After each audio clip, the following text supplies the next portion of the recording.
We're excited to have you join us. Our session today is Why We Chose Hypothesis, a social annotation success story from West Liberty University. So thank you again for joining us today. I'm Sonia Visser. I'm head of education sales at Hypothesis, and I'm so excited to be joined today with Merilee Madera. She is the director of the Center for Teaching and Learning and Online Education at West Liberty University. And we're going to have a conversation about her adoption of Hypothesis and how she got started and all those things. So again, please ask any questions. So Merilee, why don't you just start by telling us a little bit about your role at West Liberty and the types of programs and courses that you support? Sure. Welcome, everyone. Thank you for joining our conversation today. So, I'm the director of the Center for Teaching, Learning, and Online Education, and I kind of have a unique role at the institution. I do what you would traditionally think as part of a Center for Teaching and Learning would do. We provide professional development to faculty on a wide variety of things, from pedagogy to different educational technologies that are available at the institution. Um, but I also am the Learning Management System administrator. We're in the process right now of switching learning management systems, which I know we're going to get into here in a little bit. So we do technical support for those learning management systems. We do the whole professional development piece.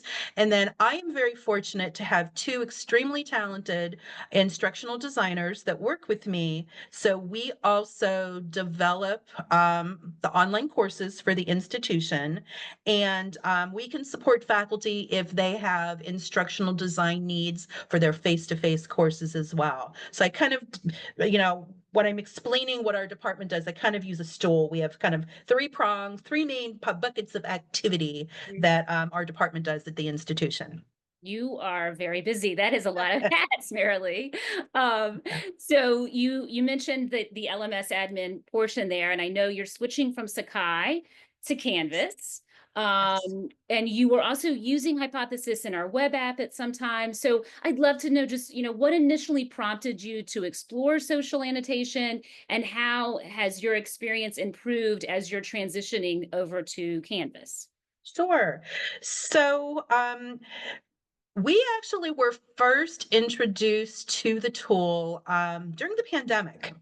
One of our reading faculty had brought the tool to the department's attention, and we thought it would be something very cool for faculty to use. Um, to increase engagement in their courses. You figure that was, oh my goodness, what, 5 years ago now? Yeah, hard to That believe. And it really has been a great experience for, I think, our faculty and our students.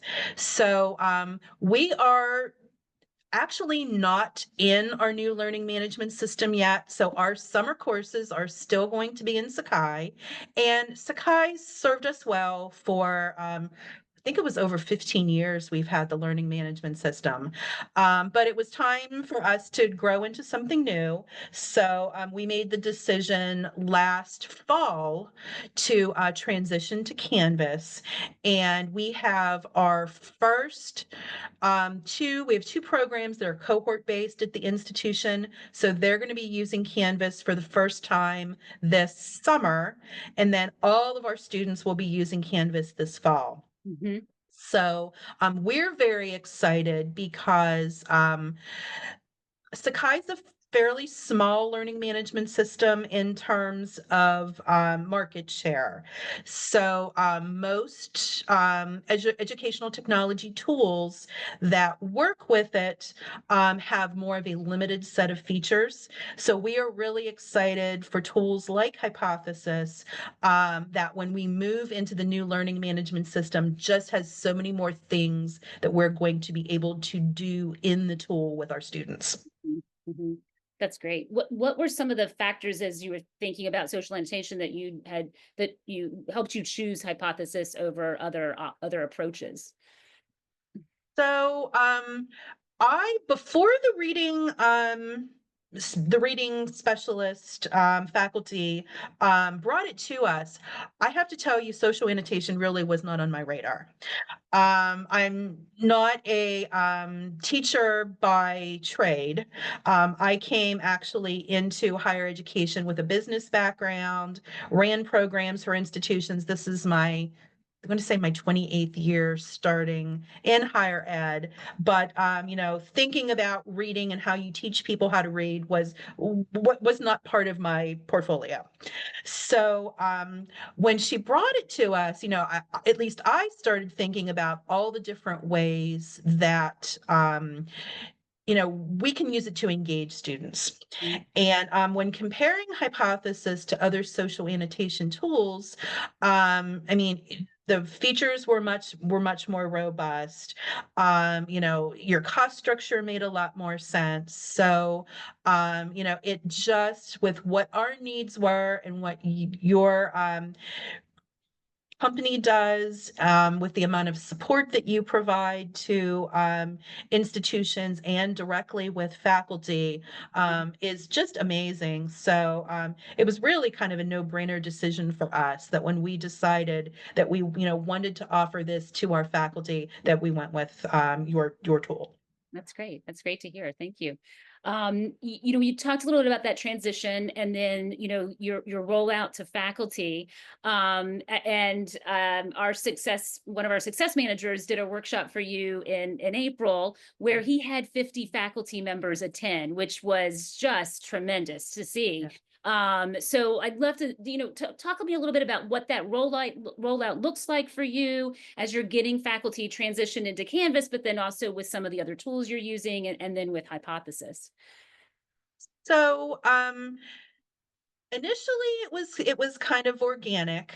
Like I said, we first introduced the tool during the pandemic, and it was here's an option of things that you can do with your students. You're not with them in a classroom.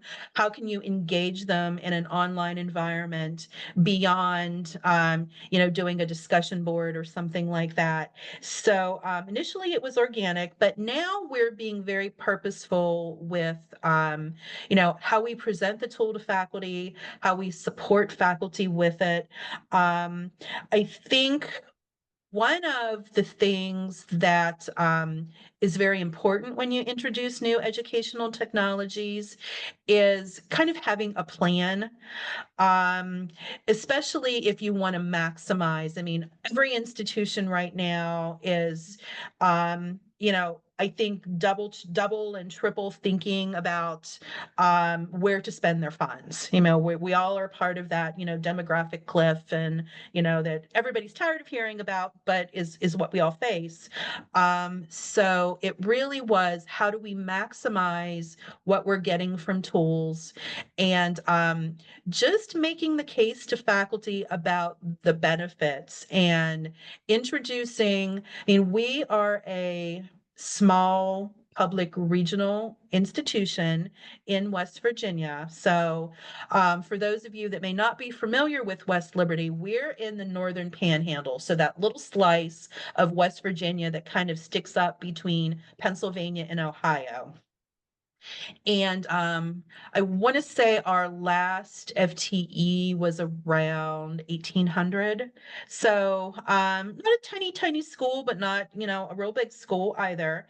And we are a teaching institution. Mhm. So that's what our faculty come to West Liberty to do, is to teach students. And we have a lot of faculty that, because of that, are drawn more to what I'll call more traditional teaching methods.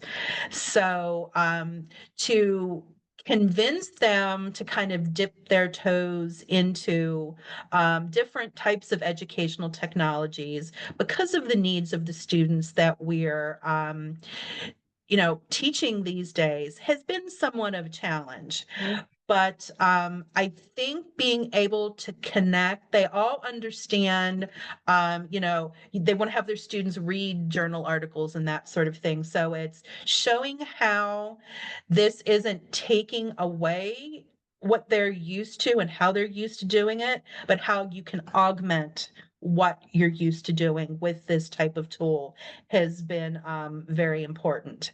And just communication, communication, communication on what's available, how do you use it, setting up different professional development sessions on different ways of using it has been great. And partnering with you guys, like I said, on all the professional development and opportunities that you provide to faculty for training and all of that has been fantastic.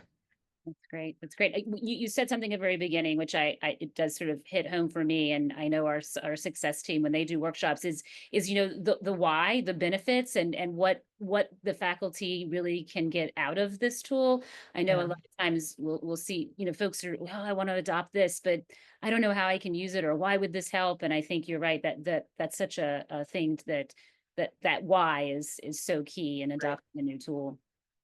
Because we've all been in situations where, somebody gets a grant or, somebody makes a donation and it's like, well, what do we spend on? Okay, we'll spend it on this piece of equipment or, this or this new tool. And if you don't make those connections, if you don't show people how to use it and all of that, then for me, a lot of times what I've seen is it almost becomes wasted funds Mhm. because they'll just sit there. I mean, I'll tell a little story on us. You know, we had during the pandemic, we bought owls. And I don't know if anybody is familiar with what owls are.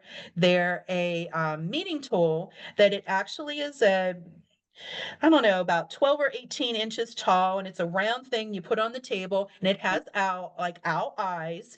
And when you turn it on, it hoots, which I chuckle every time that happens. But basically, it's for meetings, and it turns itself to the sound in the room, so you can have like a 180 view of the room and the people participants in the room, and you use it with Zoom and those kinds of things. Well, I was in a faculty member's office one day, and I said, oh, you have an owl sitting there. And he said, yeah, I never really know. Nobody really kind of ever showed me what to do with it. So I use it as a paperweight. Oh, And, it was just there in the box, had never touched it. This was, a couple years after the pandemic even ended. And I yeah. just thought to myself, oh, we those of us in the field that I'm in, in the centers for teaching and learning and who are in ed tech and institutions, even IT, we really need to be more purposeful Mhm. when we get products and introduce products and all of that because we get excited about them, but sometimes I think there's a disconnect between our excitement and passing that on to our faculty. There's that missing piece there. So Yeah, yeah, that makes sense. We talked a little bit before the webinar just about some of the courses that are going to be using it in the fall, and we have some new features that are coming out. I said I saw some of the content that were in those courses. You're using YouTube videos and PDFs and different content, but I'd love to know what are you most excited about as you're really launching this in those fall courses as you're really rolling this out and hitting the ground running. So, our power users of hypothesis kind of fall into two different disciplines, our College of Education and our English department. Those are the two that, I would say if I look at the faculty list of who uses it, has, the highest percentage of faculty that are using hypothesis. I'm excited in particular to be able to annotate images and data Mhm. because I think that images, for example, I think will be particularly attractive to some of our science faculty. We have a dental hygiene program that could take advantage of that. We have a physician assistance program. Think about annotating x-rays or other types of body parts. You could go in and you could annotate all of those kinds of things. And for, spreadsheets and different types of data, I, business comes to mind for me of annotating bar graphs and spreadsheets and all of that. So, um, I'm looking forward to seeing the different ways that faculty use it in their courses. I teach as part of our instructional design program at the institution. We teach it on the graduate level, and I use hypothesis in all of my courses. Mm. So, it's something that I'm passionate about, and I'm anxious with these new features to hopefully get some more disciplines in using the tool. Um, when we I just want to circle back for 1 second. We talk about, how do you roll this out to faculty. For us, it's been particularly helpful is to develop some champions in those areas, some folks that kind of become your power users of the tool, and then they're able to go out and share their success stories with other faculty members.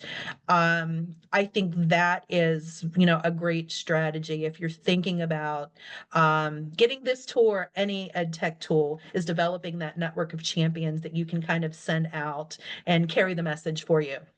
Yeah, that's great. We do have a question in the Sure. Q&A. I do want to just remind everyone again, if you have any questions, please put it in the Q&A. But this person wanted to know some more specifics on just the integration hypothesis in Canvas. They're a Canvas users, and that would be this is their first time implementing it. So more on Okay. that implementation side. So, it was a very easy integration. I mean, I don't think it took more than 10 or 15 minutes in order to actually set up the tool. Um, so as of right now, it's been my instructional designers that have been the one predominantly using the tool in Canvas. So we don't have anyone actively teaching in Canvas yet. So I can talk, unfortunately, would be able to provide more specifics about how that has happened in the Sakai learning environment, where we've used the web app of Hypothesis there, but we're actually using the integrated tool in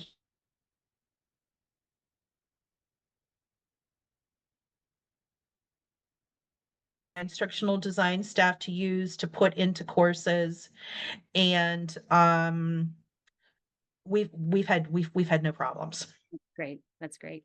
I'd love to go back because you mentioned that you use Hypothesis in your Yep. courses and you love it. Talk a little bit about how you're using it in your course, the types of content. Are you modeling annotations? Are you just asking students questions and prompts? Maybe just describe a little bit about how you use it, and then I'd love to hear feedback that your students have provided. Sure. So, like I said, I teach graduate level instructional design courses. So, a big part of what I have students do is read different journal articles to illustrate different I'm a big believer when you design courses, you just don't teach a textbook, you curate materials. So I use journal articles as some of the primary resources on topics. So I need them to understand what those articles are saying, talking about, because typically there's a point of view. I'm also big on showing different points of view on topics. So I need them to kind of dig into the journal article and really analyze it and synthesize it and connect it to the other pieces of information that they've received, not only in that course, but in other courses that they're taking in the program. So, what I typically do is I will assign a journal article, and then I let them free read the article, and I ask them to make about 10 original annotations, and then 5 follow-up annotations to something that one of their peers has said. And I go through after the period of time is over for them to, make all of their annotations, and I go through and I read them all.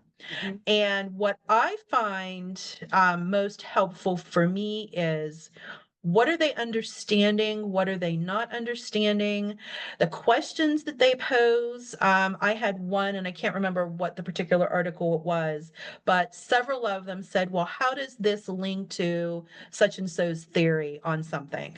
So then I was able to go and then explain that. So I look for those where they're kind of scratching their head and asking for more information, or if they misunderstand something. Or I also find it very interesting to see how they're scaffolding this with other knowledge that they have, and gives me clues of where do I have to provide more information. Do they have the kinds of experiences in their past? Because we kind of have a in our MAED program, we either have people that have come back from the field after, maybe 5 or 10 years, or we have some students that are newly out of undergraduate school. So Mhm, sometimes they don't have ways that they can relate that information to practice. So there's points where I'll have to give them more, I'll come back into the article and I'll say, well, okay, well, think about it this way, or mhm, how did you experience this? Think about how someone taught you. How mhm, would you then use this information? If you were if a teacher kind of approaching it the same way, or if you're building a course for someone. So it it kind of just lets me follow their thinking, so then I can then wrap up, and like I said, guide where I'm taking the instruction from there. mhm. What sort of feedback from the students have you received? I think I mean, I think they have a better comprehension of the material by doing this, because it forces them to, number one, it forces them to actually read it. I Mhm, actually asked two of my faculty that I know that use it all the time, and that was something that was echoed in both of their. I told them I was going to be doing this today. What feedback do you have from your students, and those types of things. And both of them told me, and I would echo that, it actually, students will actually read things if they do it this way. Because I think anybody that's taught, especially online courses, you put things out there for students to read, and that they don't read half of it. This actually seems to make them want to read. Maybe it's because we go back, and I know they kind of use the same process that I do of going back and engaging with those questions and all of that. If because they think that someone will actually be available to answer their questions, if they post them in there, or other people can help answer their questions. So I think it creates a sense of community that sometimes um, independent reading doesn't give them. And we all know that that's kind of what our this generation of students is about. They build these communities for themselves mhm. online in a number of different ways, number of different social tools, all of that. So this is a way to kind of create that for them in our courses. Great, that's great. I'm going to go back to the questions. Merilee, so we've got one question here. What makes what's the difference between the web app and our LMS integration? Are the benefits primarily just privacy oriented, or are there new functions? I can answer a little of that, and you can jump in. Sure, go ahead. For there is the privacy is definitely one of those. It's the single sign-on. We integrate with the grade book. It's easy to create assignments. It's right there. So for Canvas, for example, it's right there in their assignments or the modules. And there is different types of content you can use. As I mentioned, you can use the YouTube videos. We integrate with Canvas, in particular, Canvas Studios and Canvas Pages. So there's a lot of different types of content, but I'll let you sort of expand on that too, Merilee. Yeah. So when your experience using the web application is somewhat limited. When in the subscription, with the full integration in the learning management system, um, you can have them go in and you can have them annotate your syllabus. You can have them annotate say you've written, you have content on a page, something that you've written or a faculty member, has posted in a course. If it's a face-to-face course, like I said, my instructional design team designs all of the online courses. So, you can have them go in and you can have them annotate that.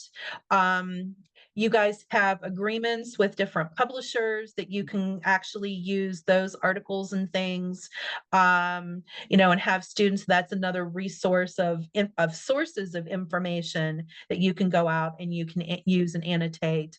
The videos, the images, there's just so much more functionality, that we're just lucky when we made the switch to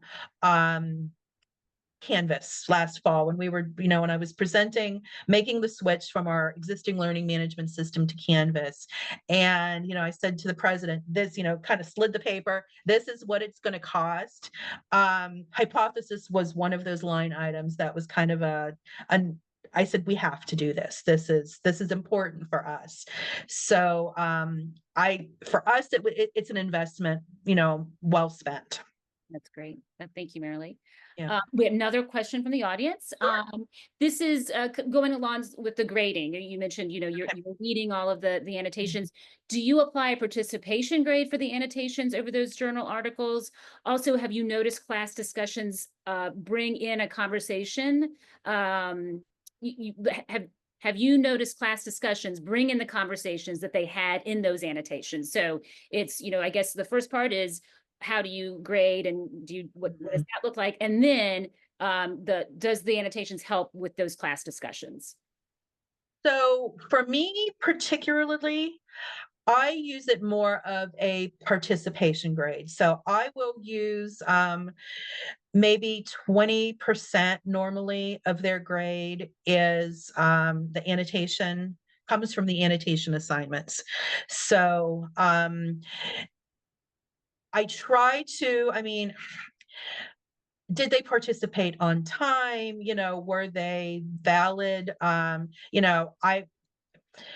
If they don't make meaningful discussions, I'm lucky, again, teaching grad students, that it's just not 1 or 2 word answers. I will have sometimes paragraphs that people write about their thought on something that they've read in one of the articles. So, but I do personally use them as more of a participation grade. I don't give A's, B's. It's either you've done it or you haven't done it. Okay.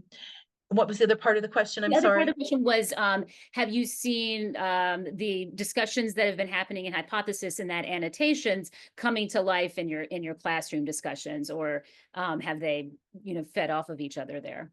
So I teach all online. Great. So typically my discussion questions and the annotation articles sometimes are on very different things. Mhm. So sometimes there will be a crossover, sometimes there isn't. I can tell you, for example, the time that they were asking about, how did this article, what it was saying, connect to the theory? That was a time when both of those connected. So it just depends upon the topic of the article that we're annotating as to how much crossover there is. But I believe that it has helped students, because like I said, they have a tendency to think about their prior experiences, because a lot of, like I said, especially those people that come back that are teachers, a lot of times they'll then provide examples from their professional practice of, oh, I see how this would work now, or and all of that. So I think it just engages students more, than wanting to participate more. I definitely see more thought going into the annotation assignments than I do sometimes in the discussion boards. You get a lot more meaningful follow-up posts than you do in the discussion board, which is, oh, great job. Yeah. The I agree boards, is that Yeah, it? exactly. So, it's it's just a different approach. Mhm. And I think that especially now with a lot of faculty are concerned in their discussion boards about are the students AIing them? You Mm, know, take a question. It's a little harder to do that with social annotation because you're having them digest something and then make meaning out of it and they're reflecting, which you know, it would take an awful long time for somebody to create a good prompt for an AI tool to be able to do that. So, yeah, that's one of the ways right now that, when faculty say to me, well, what can we do? I know students are, just going out to chat GPT and throwing stuff in my discussion boards. Well, why don't we try this, see if this mhm. works for you? So um, it's, I think, going to become more important as the AI tools gain more traction. I mean, we know that our students use them. They don't it's hard to tell how much they use them in discussion boards because none of the tools can check the really short responses. Right. I mean, Turnitin has even upped their minimum number to 300 words now. Um, but in terms of like overall writing, still probably at only about 20% of our papers that get flagged for AI Mhm. use. So,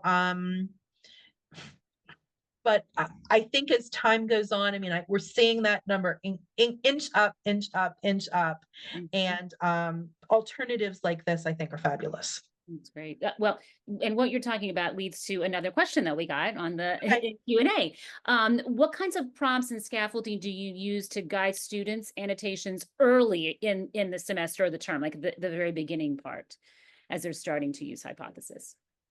So, in a lot of courses, what we'll do is we'll give them something fairly easy to annotate, even sometimes if it's just the syllabus, Mhm. to give them some experience using the tool before they have to go in and actually annotate an article.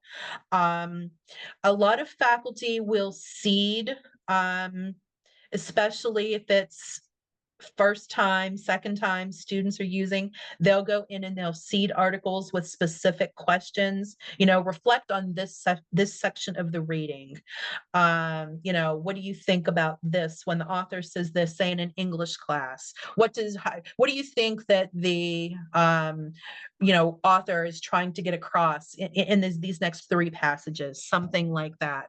So it just depends upon what the faculty member's approach as to if they'll seed an article or a video or something like that with questions or not. Mhm. Mhm. Yeah, that's great. That's great. Um, what advice do you give other institutions that are just starting to explore social annotation and thinking about incorporating it in their curriculum or in their tools? I think that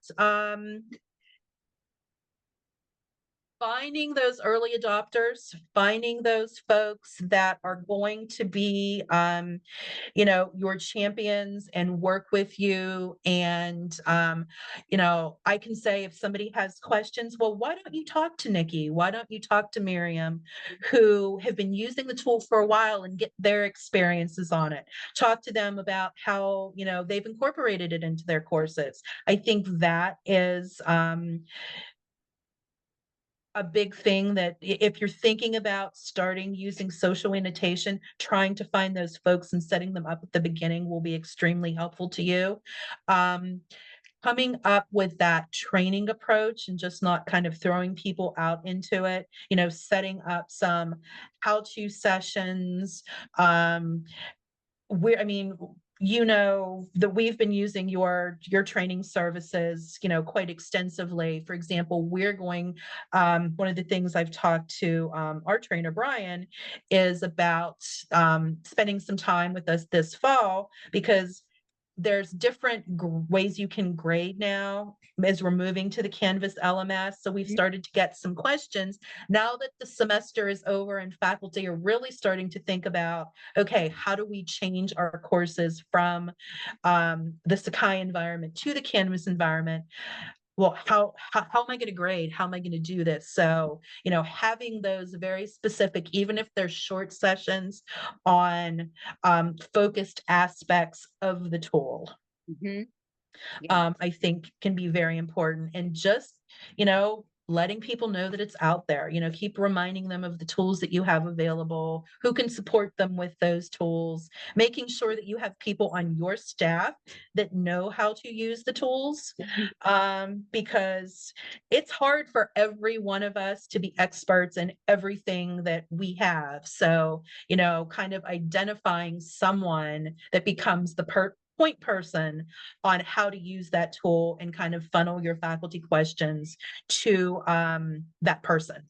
Mhm. That's great advice. Great advice. We have a few minutes left, so I just want to let folks know if there's any other questions they have, please put those in the Q&A. But I loved you talked a little bit about the fall and the future, but I'd love to get a sense of, how do you see Hypothesis really evolving and expanding at West Liberty in the future? And any other ideas of how to expand it, different discipline areas, that sort of thing. Mhm. Like I said, I'm really excited once we have faculty. We're opening their fall shells to them this coming Monday. So that's when our faculty will really be digging into starting to build their courses in the new environment.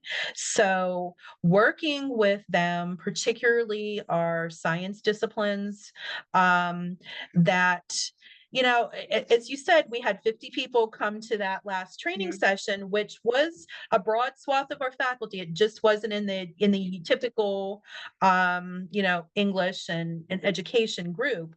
Um, and showing them the things that they can do with images and videos and all of that. I'm tremendously excited to see how that works. Yeah. Um, because I think that that's going to be a great way for them to engage their students in new and different ways. Just not, I mean, most learning management systems always you could do hotspot questions and tests, but Hypothesis, you have to think about it. It's just not, it's formative evaluation. Mhm. How are you checking students' knowledge? How can you, help them scaffold throughout a course, throughout a module? Whatever, micro or macro way you want to look at the education you're providing them. There's so many different ways now that you can use this tool. It's, I think, just an exciting time. That's great. No comment, but we did have it. This was so helpful. Thank you, Merilee. So that's that's a nice compliment there.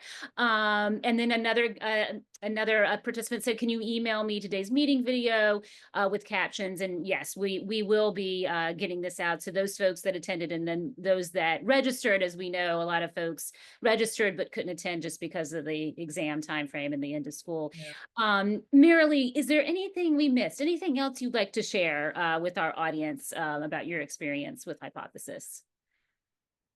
I mean, I can tell you, that the faculty that have used it and have really embraced it, they had nothing. I mean, I'm reading. I printed out some of the feedback that they sent, and here's one.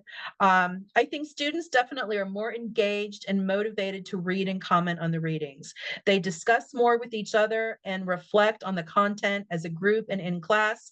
I think in our day and age, this will be the only way to engage student in readings. Yeah. So the faculty that have used it have been so happy.